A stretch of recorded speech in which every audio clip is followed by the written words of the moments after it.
Comment करके बताइए इन दो लोगों में से आप सबसे ज्यादा किसे सपोर्ट करते हैं। और हाँ, झूठ मत बोलना, जो भी हो दिल से बताना। কোন নামাজে আগে ফরজ পরে সুন্নত, যারা নামাজ পড়ে তারাই বলতে পারবে, আর বাকিরা তো হা করে দেখবে আর ভিডিওটা উপরে টান দিয়ে চলে যাবে।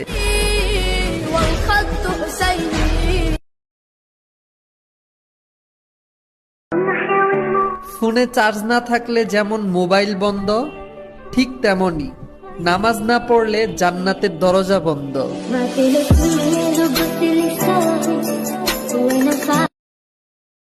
রাসূল সাল্লাল্লাহু আলাইহি ওয়াসাল্লাম বলেছেন, যদি কেউ তোমার ঘরে তোমার অনুমতি ছাড়া উকি মারে আর তুমি পাথর নিক্ষেপ করে তার চক্ষু ফুটা করে দাও, তাতে তোমার কোনো গুনাহ হবে না। কারো অনুমতি ব্যতীত কারো ঘরে প্রবেশ করবেন না। উকি মেরে তার গোপন কথা শোনার চেষ্টা। দেখুন, আগুনে আল্লাহর নামটি